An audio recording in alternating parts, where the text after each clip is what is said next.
En el presente ensayo trataremos de revisar de manera concreta y profunda uno de los aspectos más importantes de la oposición entre Oriente y Occidente. Este aspecto se refiere a la oposición que existe entre la contemplación y la acción.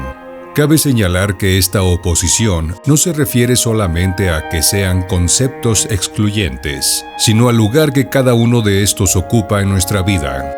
A lo largo de este escrito analizaremos la relación que existe entre la contemplación y la acción, la cual puede ser vista desde una complementariedad y más aún como una relación de subordinación. De primera instancia, nos pareciera, a partir de su manifestación más externa, que la contemplación y la acción no pueden ser compatibles. Sin embargo, tenemos que reconocer que es casi imposible encontrar una persona o una cultura que tenga exclusivamente una de estas dos tendencias, aunque una de las dos sea la que predomine. Este predominio de una tendencia sobre la otra es lo que nos hace pensar que son opuestas. Ante este planteamiento, lo que se requiere es tratar de integrar estas formas que parecen contrarias, y para lograr esto es necesario elevarse a otro nivel de entendimiento, en el cual la tan mencionada oposición deja de ser real, ya que las dos tendencias no son sino partes de una totalidad. Una posibilidad de integración de la acción y la contemplación es verlas como complementarias. De esta manera se entiende que puede haber una conciliación y un equilibrio, ya que los dos elementos son interdependientes y representan la dualidad de la actividad interna y externa en la vida del hombre. Si nos basamos en la visión descrita anteriormente, llegaríamos a la conclusión de que la contemplación y la acción están ubicadas en un mismo nivel, lo cual nos libraría de cuestionarnos si existe una superioridad por parte de alguna. Sin embargo, lo cierto es que este asunto de la superioridad siempre está presente, cualquiera que sea el sentido desde el cual se plantee. La cuestión del predominio de una tendencia sobre la otra se puede entender desde dos visiones. Una es la de cómo en realidad es, lo cual tiene relación con la personalidad y la cultura, y otra cómo debería de ser. Estas dos formas no necesariamente están relacionadas.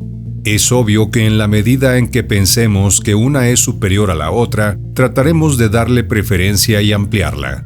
Sin embargo, en la realidad de la vida diaria, el lugar que tiene cada una de estas tendencias está condicionado a la forma y tipo de vida que una cierta cultura o sociedad impone. Partiendo desde este punto de vista, queda claro que es en Oriente donde se encuentra el predominio de la tendencia a la contemplación, y esto se aprecia claramente en la India, la cual es considerada la más fiel representante del espíritu oriental. Por el contrario, es claro que la tendencia a la acción es la que tiene predominio en la cultura occidental, que se manifiesta en la actualidad de una forma exagerada y desviada. Y aunque esto no fuera así, de cualquier forma la acción tendría un lugar predominante y la contemplación en Occidente solo sería del conocimiento de un grupo restringido. Aunque en el Occidente moderno predomine la idea de que la acción es lo más importante, esto no siempre fue así. En la antigüedad y sobre todo en la Edad Media, esta tendencia natural de los occidentales hacia la acción no les impedía reconocer el lugar superior que tiene la contemplación, que es la inteligencia pura. Sería interesante preguntarnos la razón de este cambio. Una posible respuesta sería que los occidentales, al invertir toda su atención y energía en la acción, han dejado de lado su intelectualidad, llegando a negar su existencia, poniendo la acción encima de todo. Otra posibilidad relacionada con la anterior es que la concentración en el desarrollo de la acción haya resultado de una manera de concebir la realidad, en donde la acción tenía un lugar preponderante. Independientemente de cómo haya sucedido, es claro que esta tendencia tiene que ver con la decadencia que se observa en el mundo moderno. Es importante considerar que aún es tiempo de rectificar y la forma de hacerlo sería acercarnos a la cultura oriental, no para copiar sus visiones del mundo, sino para reencontrar el sentido de nuestra propia tradición. Para entender por qué es que Oriente puede venir en ayuda de Occidente, analizaremos con más detalle cómo es que estas tendencias se conciben de manera diferente desde cada una de estas culturas.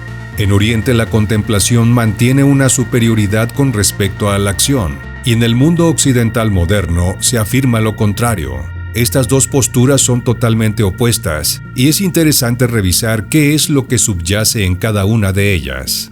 En lo que respecta a Oriente, es importante hacer notar que el espíritu que lo rige es el tradicional que es verdaderamente de todos los tiempos, mientras que Occidente se rige por un espíritu moderno de aparición reciente, lo cual nos da elementos para considerarla anormal.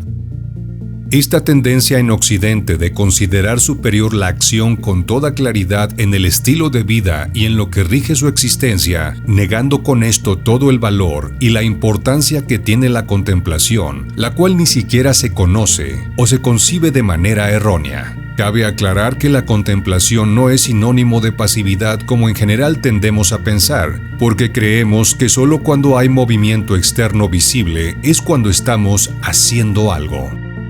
En contraposición a esta visión, podemos ver que en Oriente, a pesar de mantener que la contemplación ocupa un lugar superior con respecto a la acción, no se extirpa a esta del lugar que ocupa y se reconoce su importancia en la vida humana. Al respecto del lugar que cada una de las tendencias ocupa en las distintas culturas, cabe mencionar que tanto en las doctrinas orientales como en las occidentales antiguas se reconoce la superioridad de la contemplación sobre la acción, de la misma manera que lo que es estable está por encima de lo que es cambiante.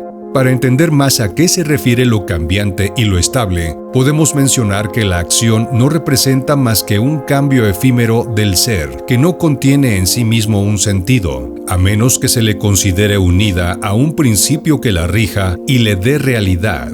Este principio lo podemos encontrar en la contemplación, que es equiparable al conocimiento, dado que aquella es la manera a través de la cual éste se logra alcanzar. Ahora bien, el papel que desempeña el conocimiento dentro del orden de las cosas es el de motor inmóvil, utilizando el concepto de Aristóteles. Esto quiere decir que es el conocimiento, desde un lugar inmutable, el que puede dar dirección al cambio que genera la acción. Solamente a través del conocimiento es que podemos escapar de las limitaciones de este mundo. Y a pesar de que en la cultura occidental se vivía conforme a lo anterior, en la actualidad los occidentales modernos no solo ignoran sino hasta niegan el conocimiento verdadero, dándole valor solamente al conocimiento ligado a la razón y peor aún, solo en la medida en que puedan obtener un beneficio práctico e inmediato de éste. De esta manera la acción, que como hemos mencionado ocupa un lugar importante en tanto esté ligado a un principio, se ha degradado hasta convertirse en algo que no conduce al ser a su crecimiento. De esta manera podemos constatar los rasgos que caracterizan a la época moderna, entre estos una necesidad de agitación constante, de que todo cambie continuamente y de que las cosas y los acontecimientos sean cada vez más rápidos. Esto lo podemos ver en innumerables ejemplos dentro del desarrollo tecnológico, como es el mundo de la inteligencia artificial, así como en las formas que busca el hombre para sentirse vivo, tales como la práctica de los deportes extremos,